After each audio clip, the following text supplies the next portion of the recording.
Hello, and thank you for joining us tonight. I'm Nathan Winkelstein, the Associate Artistic Director of Red Bull Theatre, and your host for tonight's unique, remarkable Podversation. In this Podversation, I will have an informal conversation with some of the scholars and creatives behind our upcoming production of Arden of Faversham to discuss their approach to this text and this play in preparation for us opening, and all of you who are here coming to see our production next month. Part of that informal discussion will be you. If you are watching this on YouTube or Facebook Live, you can just type your questions right into the comments section and we'll get them here and we will parse through them as we go along. So please do engage with all of us. We have a whole slate of guests tonight. I'm going to introduce all of them and then I'll bring them all on in one big bunch. First, and by far the least important, he's the artistic director of some tiny theater I've never heard of called Red Bull, and the director of Arden, that is, of course, Jesse Berger. Our wonderful playwrights, Jeffrey Hatcher, he's the guilty party behind our recent productions of The Alchemist and Government Inspector, and the award-winning playwright and librettist Kathryn Walat. And last but not least, the wonderful scholar Tanya Pollard, professor of English at CUNY, who specializes in Shakespeare and early modern drama. I'm going to bring them all on now. Hello, all. For those of you who were expecting Brandy Adams, we're really sorry she was not able to make it at the last second. A conflict came up, but she will be joining us. We'll be having another one of these conversations later in March, so tune in for that one too, to hear the wonderful Brandy join us for that. But thank you all for joining tonight. Thank you. Thank you. Hello. I feel like we should jump off after insulting him in front of the entire crowd. We should start off with my boss, Jesse Berger. Jesse, we're doing a play that not very many people have heard of, and they should hear of it. So can you tell us a little bit about what Arden of Faversham is about and what initially drew you to it?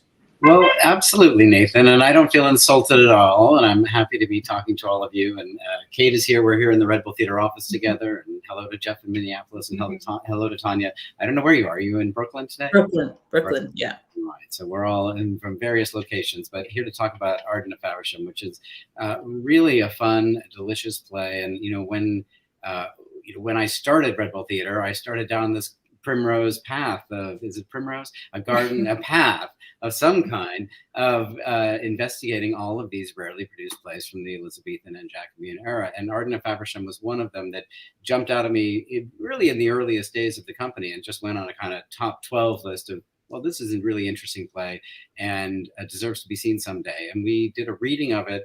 I think Tanya was our scholar on that, and she looked it up and said it was back in 2014. And it really was a vibrant reading. And I think the things that I remember the most about that reading and why it went further up my list of things to do were the comic scenes with Will and Bag, as we call them in our production, and the passionate love triangle between Mosby and Alice and Arden, and particularly the Mosby and Alice scenes. And those scenes really just leapt off the stage, even on a one-day reading. And I was taken with how funny it was, but also how passionately dramatic it was in a way that felt remarkably contemporary and fun for an audience. And as I started wrestling with the text in this last year and thinking, well, it's time for this, the production's number had sort of come up for a lot of different reasons. And I was wrestling with the text and thinking that it really cried out for, to deal with issues of gender and power in our contemporary society without necessarily placing it in a contemporary zone, as well as the sense that it had kind of a latent noir thriller to it. And so those were things that I was tasting in the play and that I wanted to bring to the fore and bring to life in a production. So just to add to that, just to ask a follow-up question real quick before I move it on, what's the play about? if like, and you can choose to give spoilers or not, but if some you mean the plot? You mean not the moral, but the plot? No. What's the plot? What are we going to see? What type of play? Sure. Well, the basic plot is a woman and her lover are engaged in hiring some murderers to knock off her husband. And that's the plot. And so that's a classic, really. Yeah. A murder mystery or an attempted murder mystery. Who knows? Come find out. I'm sure it won't come up in this conversation whether it works or not at the end. We'll never know. The cover art is not a giveaway in any way, shape, or form for how it may or may not go. Great. Well, let me hand it then. Tanya, you obviously have a ton of knowledge and experience about the history of this play, both the history of the story behind it and the play itself. I was wondering if you could just take us through that a little bit about the origin of this particular tale. Sure. First of all, I love this play. I'm so happy that Red Bull is doing a full production. I was around when Red Bull did its staged reading, and it was fantastic. I've also been lucky enough to see a couple of other productions of Arden, one that the Metropolitan Theater did in New York, and a staged reading at the Classic Stage Company with Frances McDormand, which was spectacular. So first of all, everyone should come see this play because it's fantastic. The second thing I would say about this play is it really is a true crime story. It was actually a sensational story that was wildly popular in its own day. And by popular, I mean it kept getting reprinted and turned into plays, ballads, chronicle histories. So Thomas Arden actually was a businessman who was a minor servant in the government of Henry VIII. And when Henry VIII dissolved the monasteries in 1538, Arden was one of the ones who benefited from that. He got the Arden of Faversham, which became his house, among other things, and he became very rich. And that's the actual house in which the drama of the story happens. That house is still standing. This is all rooted in history. And not to give away too dramatic a spoiler, but it doesn't go well for Arden. The events of the year were written up in the chronicle history in the year that he died in 1551. And this went on to be made into a book titled A Cruel Murder in Kent in the 1570s, another play called Murderous Michael in 1579, Holland's Head Chronicles in 1587, which is probably where the playwrights took their material and probably where most people came into contact with it. It was also a London merchant wrote about it in his diary in the 1590s. John Stowe wrote about it in his Annals of England. Thomas Heywood referred to it in the Troia Britannica. And a ballad was written about it called The Complaint and Lamentation of Mistress Arden of Faversham in Kent. So this was a story that people just couldn't get enough of. It's everyone's worst nightmare. The danger is inside the house. Right? Not only does your wife not love you, not only is she in love with someone else, she is conspiring. And as we see in this play, it's not just that Alice is on the job and her lover is on the job. They're hiring killers. There's a whole village involved in taking down Arden. And one of the things that Jesse referred to is that although it sounds like a thriller, and it is, and it's noir, and it is, and it's dark, it's a really funny play. And you don't always appreciate the humor until you see it in performance, or at least not as much, but in performance, it's very funny because there are all these people chasing down Arden, and Arden is kind of always obliviously walking around minding his own business and wandering right out of the trap while everyone else is getting sort of caught up in it. So there's actually a lot of suspense. Will he? Won't he? When? How? So the play actually does manage to be scary, I think, but it's also interwoven with just kind of uproarious, almost vaudevillian kind of slapstick humor. It's really fantastic watching. Well, it sounds like it was written by a really brilliant playwright. Shouldn't we give him credit? What's the playwright situation behind this play, Tanya? This is one of everyone's favorite topics to talk about. Arden has been listed as anonymous since it was published in 1592. People have been making the argument that this is such a great play. Shakespeare must have been involved. That argument has been getting made since 1656. It was being made in the 1700s. It's been made steadily. With the rise of computational stylistic tools, a lot of scholars have been working on it. And there's actually been kind of an eerie consistency across a lot of different kinds of lexical tests. A lot of scholars are saying that scenes 4 through 9, which is roughly Act 3 in a typical 5-act tragedy, seem all to have been written by Shakespeare. And these findings are debated. I'm not going to say that there's a clear, unanimous consensus, but I'm going to go to bat on Team Shakespeare for this one. The play is clearly collaborative. I think it's pretty clear that Shakespeare did not write all of it. I think Shakespeare really did write scenes 4 through 9. There are some sort of giveaway issues of keywords. One thing I've been reading about, which I think is really fascinating, McDonald P. Jackson, who's an attribution scholar, has written about, at the end of the play, Arden has an epilogue in which he says, "Gentlemen, we hope you'll pardon this naked tragedy." And this might sound formulaic and standard, but it's actually very odd to address a theater audience as gentlemen, because gentlemen is a technical term. It refers to aristocrats, and theater audiences are not usually aristocrats. And it turns out there are only 3 plays in this period in which a theater audience is addressed as gentle in a prologue or epilogue and specifically asked to pardon the play. And those are in A Midsummer Night's Dream, when Puck asks us to pardon, and in Henry V.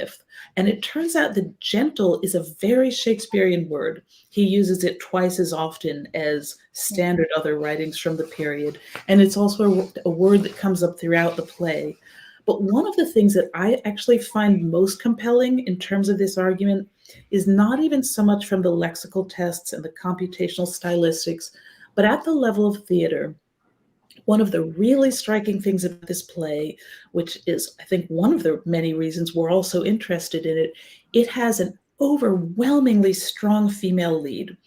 Alice Arden speaks 25% of the play's words, and that's really unusual at a period where all actors are male and female roles in the adult theater are played by apprentice boy actors. And one scholar, Martin Wiggins, has actually gone so far as to say this play had to have been written by an amateur because no real playwright would think that a boy actor could handle a role like this. And the scholar Terry Boris has made what I think is a fabulously persuasive argument, saying, unless it's a playwright who knew a really good boy actor and knew that that boy actor was up for a big challenge. And if the play comes from 1587 to 1588, which is what's typically estimated, we know it's from before 1592 when it was published, the people who were at an age to be apprentice boy actors then, who would go on to become stars, really narrows down, in fact, to one, and that is Richard Burbage, who became Shakespeare's lead actor, who's the actor who inaugurated the role of Hamlet, inaugurated the role of Lear, probably inaugurated the role of Othello, inaugurated Macbeth. Richard Burbage would have been in his late teens. We know from documents that he started acting around 1584, and he would have been an apprentice.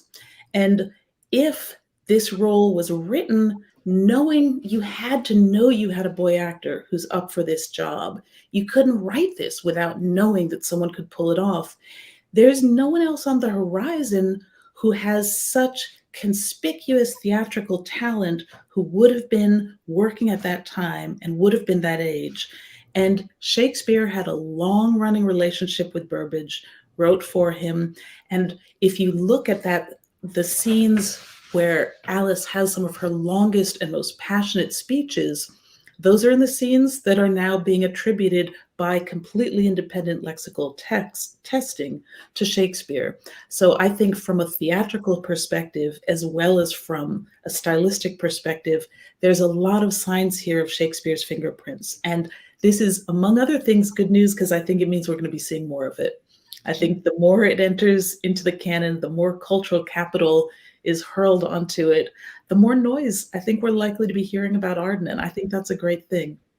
Well, I will say that I was not aware of which scenes were theoretically attributed, but it is interesting that, like, speaking as the associate director on the project, Jesse may have a different opinion, but like scene 4, a character who has barely mumbled so far walks in and starts spitting descriptions of, you know, loving descriptions of Black Knight where he gets to do dark deeds. Yes.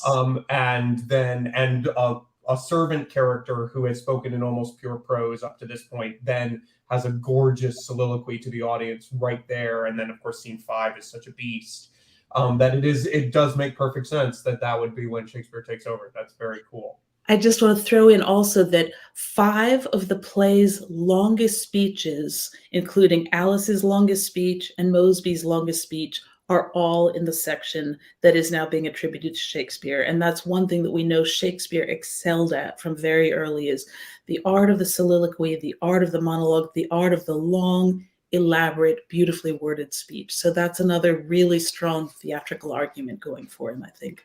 Well, that is the discussion about playwrights is a perfect transition, because there's actually, now I'm not sure if we have any idea who he might have partnered with on Arden.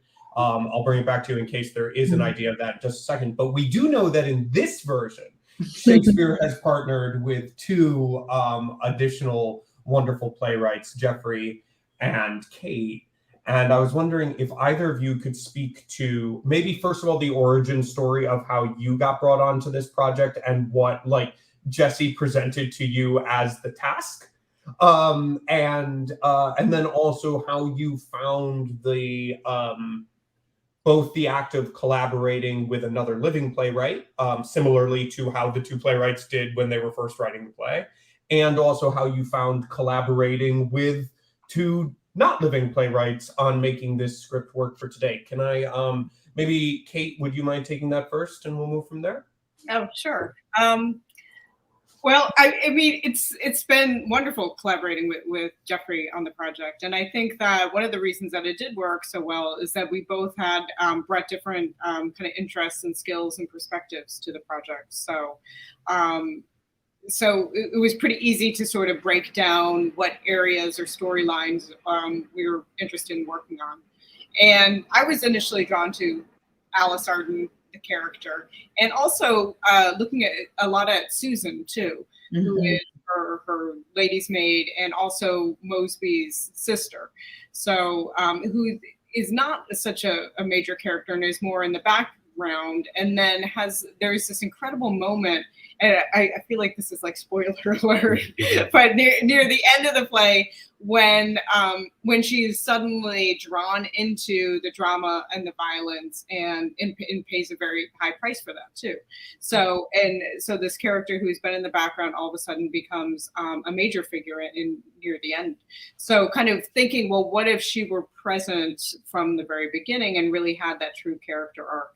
So that was one of the areas that I was really interested in. And then Jeffrey had the idea of, well, what if the character that was Farmer Green is actually Widow Green? And Farmer Green was someone that, when you spoke about the land transfer of the lands from the monastery being transferred to Arden, and then also at the very beginning of the play, the first thing that we hear about actually are these lands that are being taken from from more common use are now under Arden's possession as well. So suddenly you have this farmer, or in this case, this widow, who is also has a reason to want Arden dead or want Arden out of the way. So it both connects to the plot of kind of, the murder plot for the murder of Arden, but then also by creating Widow Green, then suddenly we have 3 different women to kind of look at in the play. And women who are different in terms of their social status, in terms of their marital status, Susan being unwed, Alice being wed and trying to bump off her husband, and then Widow Green. And so I was interested as a contemporary woman playwright, like what issues of how these women go about trying to gain power and agency within this very patriarchal society. So So that became both my way into the play, as well as when we talked about how we were going to work together. That was what I was most interested in kind of looking at. So, and Jeff, what about you want to pick up from there? Well, my job was to cut scenes 4 through 9. Anything that Shakespeare did, out the window. No, very early on, we did delineate rather specifically what Kate would do and what I would do, which makes it easier because then, you're not both of you weighing in on every scene. Having said that, once she focused on what she was most interested in, and once I did what I was most interested in, which was killing more characters, primarily. For the last couple of weeks before rehearsals and in rehearsals, a question will come up. Jesse will pose something, or one of the actors will, and it'll be like, "You want to take this one? You want to take that one?" So we've been able to fiddle in each other's garden, so to speak. Yeah. I agree that Arden it's a terrific play. But it does, in its original form, have about 900 failed murder attempts. And one of the things that we thought was, after a couple of these, you kind of get that the killers aren't as good at what they do as they said they did. So one of the things I focused on was collapsing some of the murder attempts and trying to see how many people could accidentally, or because they walk in the wrong room or they overhear the wrong thing and they mistake it, how many people can get killed along the way, so that instead of it being we've joked about it as being kind of like Roadrunner, so that it's not always anvil falls, he gets away, anvil falls, he gets away. It can be anvil falls, and it hits the coyote, and the coyote shoots his wife, and then the wife calls the police. We've often said this about it, that if it is a model for famous noirs like Double Indemnity and Blood Simple and Body Heat, it's also a model for things like Fargo, in which, as you say, it's very funny. And so I don't know that we've tried to ramp up the funny, because it's already pretty funny in the original, but we have tried to clear out a lot of underbrush, I guess you'd say, so that the funny pops in a slightly different way. In the best of all possible worlds, this is a 100-minute thriller. I'm guessing other versions of the play are longer, but everybody's interested in the same stuff. The love triangle, the I've got to find a way out, the sweaty passion, and also the suspicion, and people who don't trust each other, and then finally a huge amount of bloodletting, because that's how these things always end. Well, thank you. You both coyly avoided exactly what the prompt was that Jesse gave you when asked. Like, Jesse, when you were reading this play, which aspect of it were you like, well, this is a good play, but it needs some playwrights. I found myself frustrated by it, because I thought it had some great funny bits, and I thought it had the great kind of unrelenting, kind of methodical march, like Ravel's Bolero-like march towards the murder. And I thought that there was some intrinsic power in that. But as I worked on the script, I found myself going, yeah, but it's predictable, it's a little too predictable. And I went at it, I thought, I've done a lot of Jacobean and Elizabethan plays. I'll just cut it into shape, and I'll just hammer it into a kind of more, what Jeff said, like a 90-minute version that'll pack the power and the humor without the underbrush. And I found myself not being so successful at that. And at the time, and so I happened to be talking to Kate about the play casually, and I happened to be talking to Jeff about the play casually, really with no agenda. And then at some point, I realized, oh, wait, Kate just gave me 3 good ideas about what might happen with Arden of Faversham. Jeff just gave me 3 great ideas about Arden of Faversham, and they're very different. And I kind of brazenly said, what if we all work together? And took all those great ideas in and made the play better, because I am not a playwright. So I could identify kind of the problem playgrounds, the things that were frustrating me about it. And thankfully, Jeff and Kate agreed to get in the playground together, and I think it's paid off handsomely. I want to just chime in to say one thing I really love about this adaptation, and Kate mentioned there's more attention to Susan as well as creating another female character. But in the original play, Alice Arden, like her husband, is kind of a pretty strict businesswoman. And one thing that she does is she does a lot of deal making, trafficking in Susan. So when she wants someone to do something for her, she says, if you do this, I'll give you Susan. And if you do this, I'll give you Susan. And she's very busily promising Susan to everyone she's trying to enlist. And Susan has no say in this. Poor Susan. So there's a way in which we sometimes see Alice as a victim to a marriage that she doesn't want to be in. But she herself is actually quite the controlling matchmaker. And poor Susan is really the kind of doubly hard done by victim. And I love the fact that Susan gets a little bit more of a voice in this production. And we actually get to hear a little bit of Susan's thoughts about who she might like, which never comes into question in the original. We just have Alice doling her out as kind of a party favor, cross-promising her in multiple places. And I love the fact that we get to hear something about how Susan might feel about being given away as a party favor. You know, it's interesting that you say that, because this is probably the most transactional play that I can think of outside of Glengarry, Glen Ross, and The Little Foxes, in which everybody wants something from someone else and is willing to use weakness, power, you know, whatever leverage is possible to get what they want. And in this case, sometimes it's, I love you so much that I will kill for you, or I love you so much that I will lie about someone else to get him killed. That Alice has learned, I don't know where she learned it from, but the fact that she's able to do it right off from the starting gate is one of the great things about the play. There's no, you know, like, well, how did I grow up? Why am I so mean? You know, she's just there. You know, the house in the play is usually categorized as a domestic tragedy because it's a tragedy, but it's not a tragedy of kings. It's a tragedy of a standard, very bourgeois household. But sometimes when we think about its domesticity, we forget that the house, which is oikos in Greek, is also the center of economic transaction. This is the ecosystem of the house is very economic, and this is a very bourgeois household of business people. And just as Arden is a businessman who is widely reviled and hated because he's taking properties that are putting other people out of homes, Alice is similarly a very canny businesswoman. In a way, they're quite a good match, or she's been learning at his footsteps. And she is selling off Susan, and she is selling off various other favors.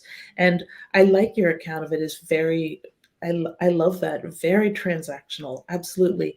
Everyone has an angle and everyone has something that they want. And everyone can be bought. And everyone in this play ends up getting bought and sold.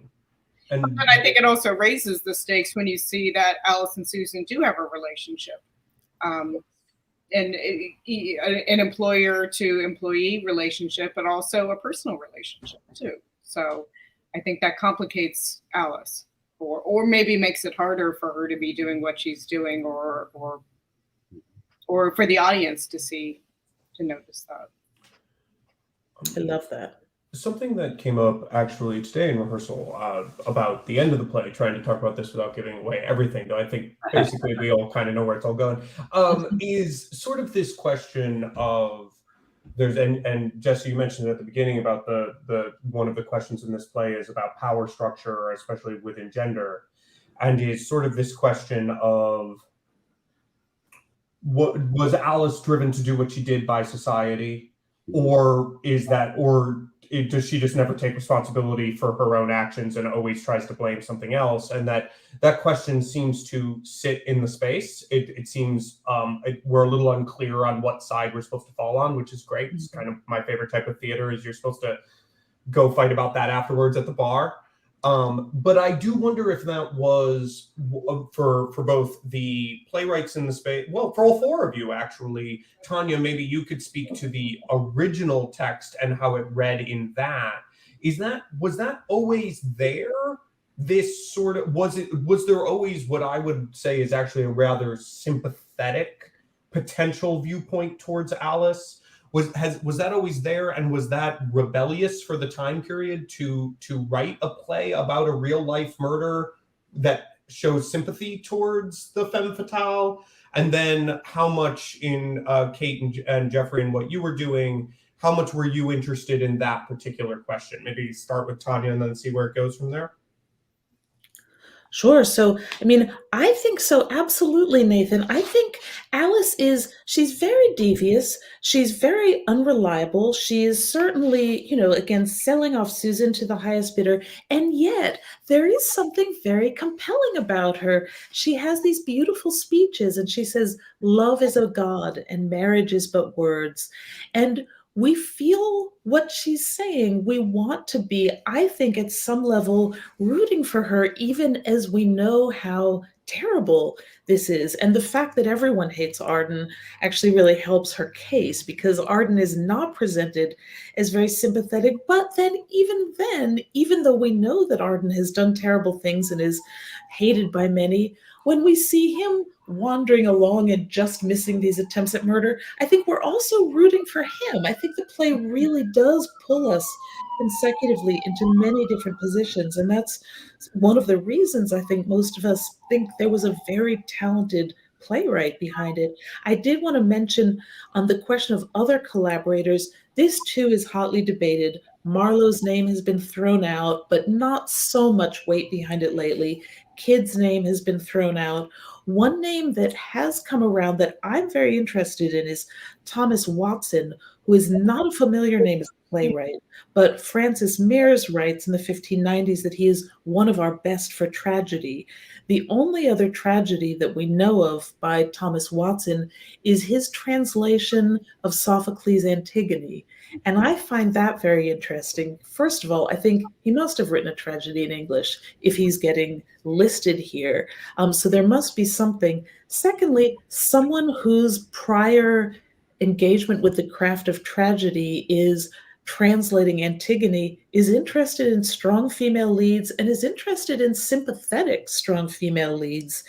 And in sympathetic strong female leads in ethically complicated situations, in situations where the decision is not at all black and white and where audiences are going to be finding themselves vacillating as to which side of the fence they're on. So I am personally rooting for Watson to be in the mix. I'm definitely rooting for Shakespeare in 4 through 9, but I see Watson in the mix.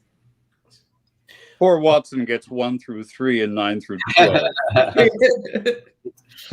Well, that's actually kind of an interesting point, because we've talked before that if you were to reduce Arden to its essential plot moves, it is not unlike those 1-hour shows you see at 11 o'clock on CNN or HLN. They're called, forensic files or true crime things. And they have the guy with a very deep voice saying, what Margaret didn't know was Bill had left his fingerprint on the car door. And we all know what those are like. And they tend to be really tawdry domestic crimes. Maybe a boyfriend commits the murder or what have you. They're very bloody. They're very messy. And they're usually very stupid. So it's almost like a very rickety vehicle was handed to this brilliant playwright who said, I think I can make her more interesting. I think I can make him more interesting. One of the great things about Arden is that whatever crimes he's committed, they're not on stage. We kind of get the idea that he was a mover, shaker, real estate guy in this town, but he never said anything bad to people. He seems very polite. He's not even like, Richard Crenna, or the guy in Blood Simple, whose name I've forgotten. I'm sorry, he's a very good actor. Where we say, yeah, you're kind of a greasy SOB. I don't mind seeing you. Arden, depending on how you cast him, and this was a terribly important thing in casting the show, right, Jesse? It's like Yes. Do you cast Arden like he's a mobster from Jersey, or do you cast a nice guy? So, it doesn't make it easier vis-a-vis Alice's motivation. It makes it more interesting. Yeah. Kate, do you have? I just want to say I'm definitely rooting for Alice. I mean, I assume, or I hope that audience members are too. I think they will be. I mean, it's because she clearly is presented as the protagonist of the play. That seems really clear. But you're rooting for her the way I think you might root for Lady Macbeth, or Richard III, or somebody like that. She doesn't get she does get great speeches to enlist the audience on her side right from the beginning. One thing, just back to the history and how it might have been. It's interesting that the playwright, the way the play is structured, it does seem to elicit sympathy for Alice, for sure. But the way the book was sold, the way the play was sold, I don't have the whole title memorized, but it's here is Arden of Faversham, wherein is showed the wicked lust of the harmful lust of a wicked woman, and how it's really a morality play about bad women. And the epilogue, as originally written, is also similarly cut and dried morality play. Alice was bad, and there's no sense that Arden deserved it in that epilogue that I remember. Now, we've made some changes and we're not advertising it that way, but whoever the bookseller was thought that this was the way to sell it. And I think even in Holinshed, it's kind of presented as, let this be a lesson for men everywhere, beware of women. And another interesting thing about the true crime aspect of it, the history of it, that is, I think, helpful to know is that Arden was actually mayor of Faversham for a time. He was killed after he was no longer mayor, but he was that high up in town. And so the repercussions of not just anybody being killed by, in a passionate love triangle hired hands, but the former mayor of a pretty big town, a pretty big, hub of mercantile Renaissance England, Elizabethan England. It makes sense to me that it ricocheted around the society of the time, the same way that some of the things that Jeff was talking about. I mean, I think about even O.J. Simpson is a good analogy. Like, it tapped into something in our cultural consciousness that I don't want to get into that specific thing, or even Joey Buttafuoco or Lorena Bobbitt. These things tap into something primal that we think it's absurd, grotesque, tragic. Also, we tend to distance ourselves from them and think of them as stories. But when you dig into any of those analogies that I just brought up, they're all real people who really really did crimes of passion. And that's one of the great fun things about digging into this play, is it remembering that, this really did happen, some version of this tale. I love that. And I absolutely agree that, as far as I can tell, all of the other versions of the story really emphasize this is a terrible woman who did a terrible thing. And the moral of this is you have to be really careful who you marry, and you have to keep your eyes on her. And I think that Jeffrey is absolutely right, that the story fell into the hands of a combination of playwrights who said, we can pull out some other aspects here. We can show that this is a more complicated story than first meets the eye. We can get you to root for the side that you don't think you're going to be able to jump onto. And I think that's a real master of theatrical art right there. Yeah, getting the audience to root for the killer is an age-old trick, and some of it is simply fueling your protagonist, telling the audience this is the goal, and the audience wants to see the goal fulfilled, even if it's queasy making. There's that wonderful, very long scene in Psycho where Anthony Perkins cleans up the mess that Mother made when Mother killed Janet Leigh. And you start identifying with Norman because he cleans up the mess, and so we get on Norman's side before we learn that Norman's the killer. So there are all sorts of, in this, it's mostly linguistic, as you say. Alice is, I think, Kate, didn't you say, when we talked in rehearsal, somebody said, was it you that talked about Hedda Gabler? Or was it Cara? Cara, who's playing, or Cara Ricketts, who's playing the role of Alice, and she's going to be terrific. Yeah. So production. Yeah, I guess it was Cara, and she said she's very much like Hedda Gabler, and it's true. She's funnier than everybody else. She's smarter. She has more perception. She has more levels. She doubts herself. So, of course, the audience gravitates towards her, even if we ourselves might not say, let's kill our husband tonight. I want to also add that Alice also has some ambivalence. She goes back and forth. At one point, she says, no, I can't do this. I have to leave you, Mosby. I want to become a good Christian woman and be a good wife to my husband. She has to argue with herself. And I think that's real. I think she is genuinely torn. And we see characters changing. Yeah, well, this is, you may want to speak to that. I mean, this is one of the questions about Alice that we wrestle with in rehearsal almost every day, because anytime you say, well, I think this is Alice really being genuine, I can just as easily flip it around and go, well, no, I think she's manipulating here too. And it could be, as Nathan was alluding to, even all the way to the very end, she's even manipulating the audience. So that's one of the great fun things about the role is we have to make decisions. The actor has to make decisions about what's true and what's not, and how much is manipulation and tactic in any given moment. But it's an open question at every turn, I think. Yeah, I mean, for me, there is one or two moments where she shows genuine regret or genuine qualms about it, and again, I think I'm always looking for ways to make her more complicated, or to raise the stakes for what she's doing and the choices she's making. So there's a couple of those moments where I'm hoping we kind of built into a little bit more in text adjustments, or just in when we present it or how we present it, where the audience will feel some of that in a genuine way. I mean, I've been sitting in the room every day. I promise you, we're on Alice's side. we're watching the play. I mean, we may disagree with what she's doing, as Jeffrey said, but we enjoy Alice for sure. Yeah, I think there might be some moments when we're uncomfortable with what she does. Oh, for sure. Yeah. I think the parallel with Lady Macbeth is really great, and I won't give a whole set of spoilers on this, but there are also some issues to do with stains and blood, which can be easily seen as a forerunner to Lady Macbeth.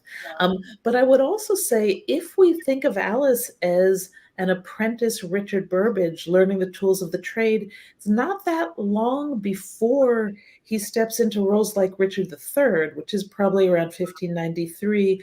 And we can see someone who has been practicing the art of manipulation, as you say, and practicing the art of soliloquy, but really practicing the art of seducing the audience. And I think that's a really powerful part of what that person has to do, and a really powerful part of the long speeches that we get in that central section of the play, where a series of characters have to work the audience to try to win us, to try to get us on team, just as they have to convince the assassins, just as they have to convince Arden to be in the right place at the right time. They have to seduce us. And I think that's something that we can see. The original actor, who I am on board with thinking was Richard Burbage, we can see that person practicing those skills in ways that are going to echo and resonate in a lot of later plays. So we have one question from the audience, which is, I think, rather simple to answer, but might lead to a slightly larger craft conversation. This is from Joe Markley, who is wondering if additional lines were actually written for Susan and others, or were lines simply reassigned? Joe, the simple answer is yes, lines were written for her. But I do wonder, it does make me realize that maybe we should speak a little bit more about what level of interaction the playwrights did have with this text. Like how free did you feel to adjust structure, lines, etc., and where was that balance of staying loyal but also building your own thing? Kate, since this was specifically about Susan, do you want to take this first? Sure. I think, I mean, yes, lines were text was created. And I think that in my sort of the way I thought of it, it's always preferable if we can use something that's already been written. So if we can take something from another section of the play, or even from another character, and use and preserve the playwright's actual text, or one of the playwright's actual texts, that's always preferable. So tried to do that, or I tried to do that in as much as possible. But then in some moment, in order to create, especially the character of Susan, who did not have that many lines, it felt like, okay, yes, we are going to write text or create text. So then it became about trying to create text that was seamless with the original. So, and in some cases too, it's even taking words that are used in other contexts in the play and using those, or even, can we use part of a line? So it's, doing like surgery in a way to use as much as we can, but then in some cases giving yourself permission also to imagine and create a character arc for this character who didn't really have one so much before. So there was some writing of lines. Yeah. And Jeff, how did you go about it as well? Well, I mean, easily there are at least 2, if not 2.5 scenes that are, if not wholly new. Yeah. Then they are radical departures from the original scenes. Yeah. So Kate's much better at verse than I am. I'm always off by 18 beats or whatever it might be.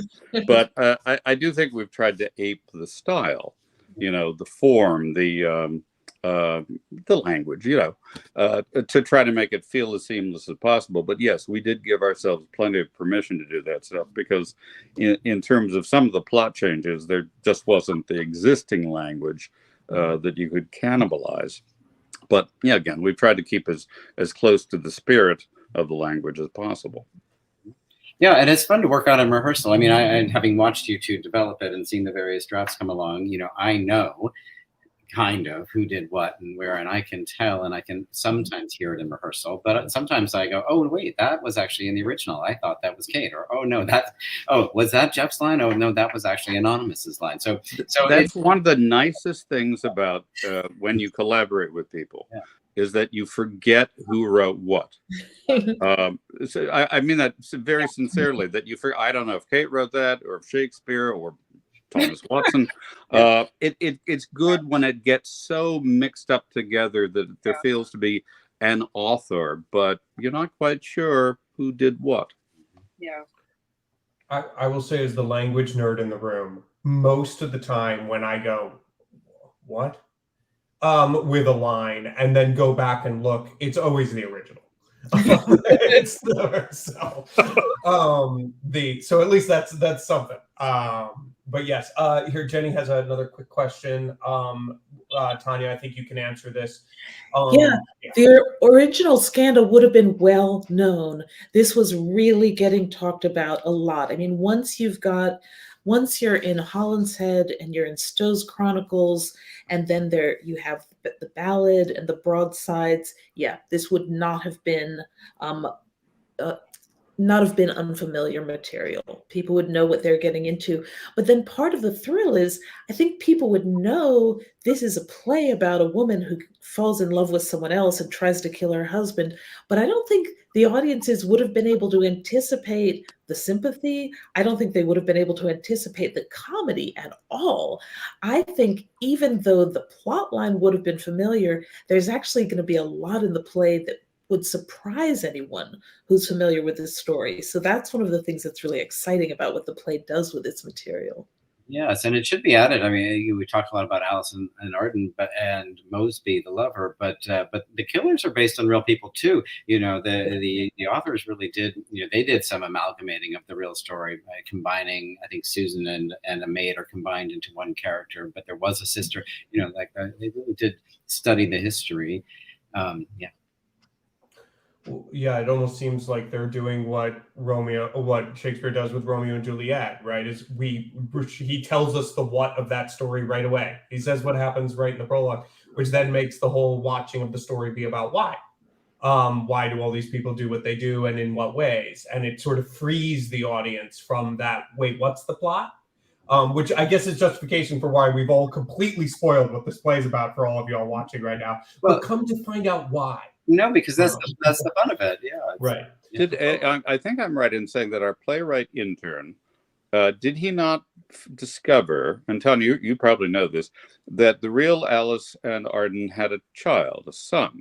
Yes. And that is not part of the original play, Yeah. which is very clever of those playwrights, whomever they were, because if there was a child walking around or even off stage, we would think entirely differently about Alice as a murderess and about Arden, and this to-be orphan child. Yeah. Whoever wrote this got rid of that kid, and it made it a simpler thing and uncomplicated what would have been a very difficult complication to untie.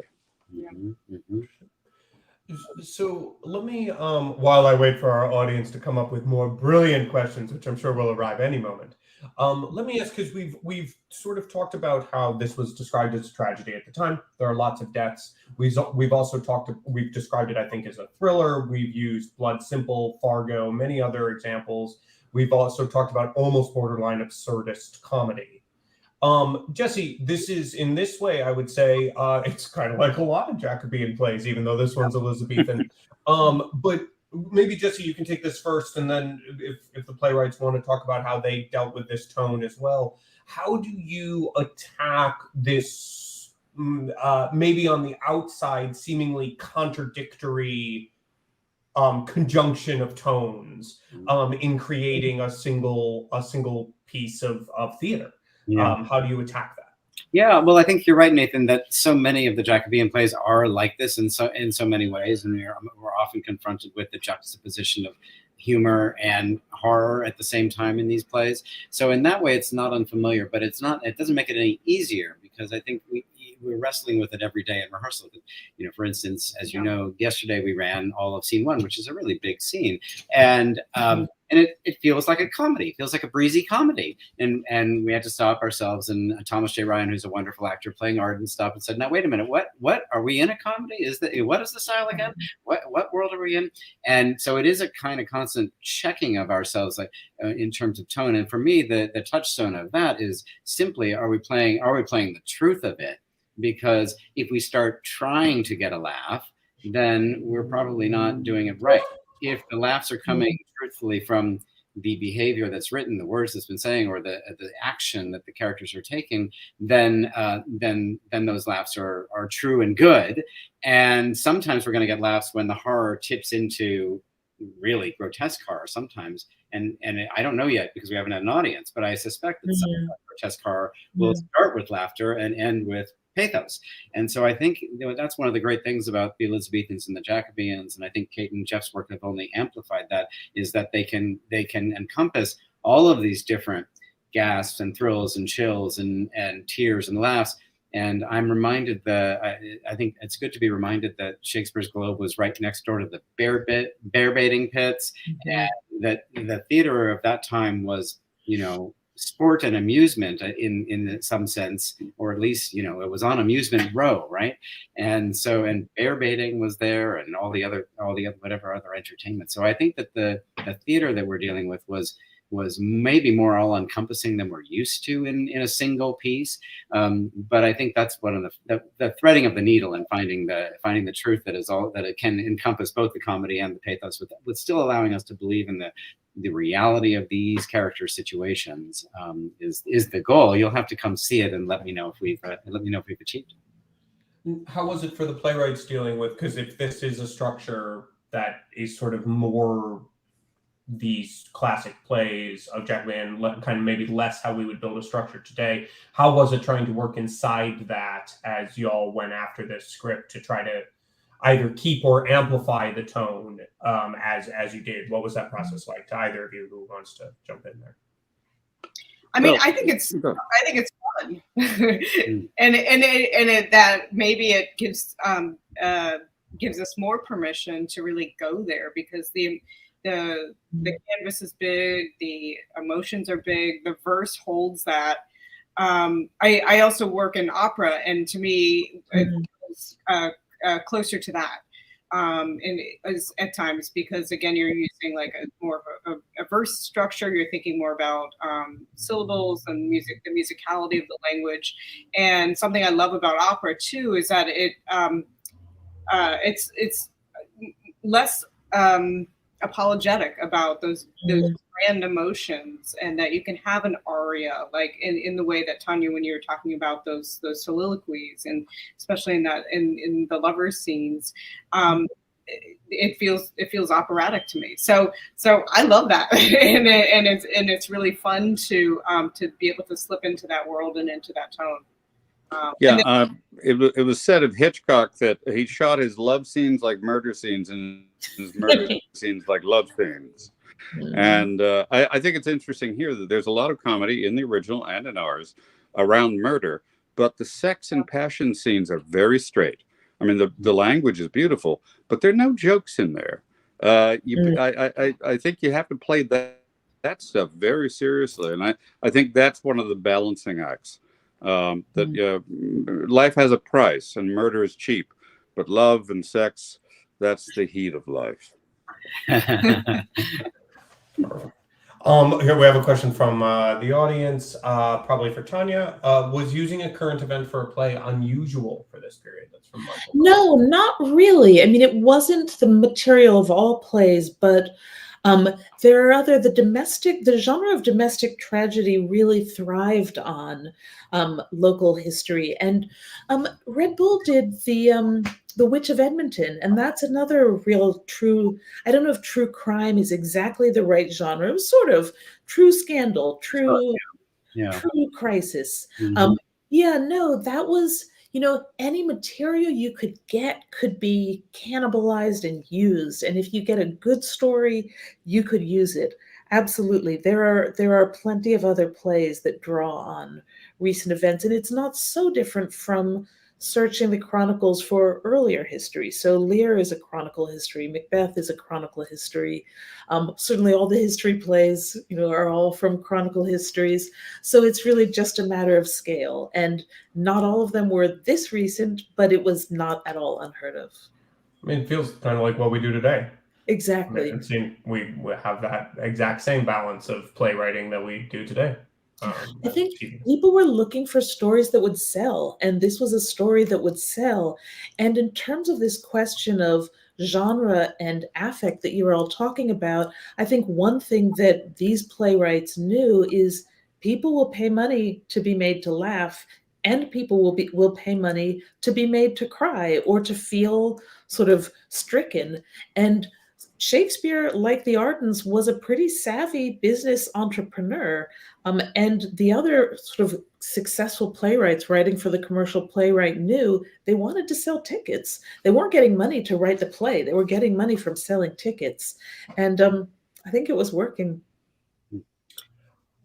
Tanya, do we know anything about the performance history of the play? That's the one thing I never hear about. We don't really know when it was first performed. So you don't know if Richard Burbage played it or not. We don't know when it was first we assume that we know it's published in 1592. We know that it probably wasn't written before 1587 because that's when Holinshead Chronicles tells the story, and that's probably how it was most widely transmitted. We assume probably around 1588. There is the question of whether it would have been a boys' company or an adult male company, but there's a strong argument to be made that it's an adult male company because Alice Arden, although she has her husband in the play, does most of her long speeches and most of her text in conversation with one other actor, and that's Mosby. And that's something that the academic Scott McMillan has written about, the sharer and his boy. That's how apprentices were trained. You would be bound to a particular master, and you would be cast in plays where you would do most of your rehearsing and most of your playing with that one person. So we have pretty good reason to believe that it's one of the adult companies. And if it's Burbage, and there really aren't that many candidates for who would have been an apprentice boy actor at that time who would have been talented enough that he would go on to graduate into adult male performance. If it's Burbage, that tells us a little bit more about the likely other cast. But no, we really don't have, unfortunately, detailed records of any kind of the performance. Sad. So we have to wrap this up soon, but we've got two quick answering questions to finish it off. Jesse, what part will music play in your production? Oh, thank you, Joe, for that question. Well, Greg Pliska is our composer and sound designer, and he, there will be music, Joe, and I don't want to put too many notes to Greg's music that I haven't heard yet, but we will be referencing noir thrillers in style, as well as I think there'll be a sense of the Elizabethan period and a sense of the style of what you might think of when you think of a noir thriller. Now, I don't know what that conjures up for you, but there will be music. We're not going to do a lot of underscoring, but there will be some music to set the tone and sound effects, like when they're in the swamp or in the marsh, rather, when they're crossing the marsh. I suspect we'll have a nice soundscape of sloshing water and things like that. Plus fog. Snow. The sound of fog. Yeah. And the yes, and then Pamela Rabb asked, this I think is probably for Tanya. It might not be for any of us. We might not know how to answer this question. I'll be visiting the UK this summer, and a friend lives near Faversham. Should we try to do a self-guided Arden tour? What might we see? I think it's a great idea. You can see the house in which the story happened, and you can go and inspect for bloodstains. Sorry, no more spoilers on that, but see if there's any blood still lying around, and report back if you can spot any. Is the Abbey still standing? Actually, I should know that. I think parts of it are, but I'm not sure how much. Cool. Very cool. All right. Well, that is all the time we have tonight. Thank you all, Jeffrey, Tanya, Kate, Jesse. Thank you all for spending some time. I know you're all very busy people. I know for a fact that Jesse's very busy right now directing this show. I hope all of you at home are not going to be at home at some evening in March, because you will be at the Lucille Lortel Theater in the Lower West Side, in the West Village, watching Arden with like 17 of your friends, all paying for premium tickets, and then all going out and telling everybody randomly on the street to also come and watch Arden of Faversham at the Lucille Lortel. Thank you all for joining us tonight, and we'll see you all soon at the theater. Thank Have you. a good night, everybody. Bye. Bye, everyone. Good night.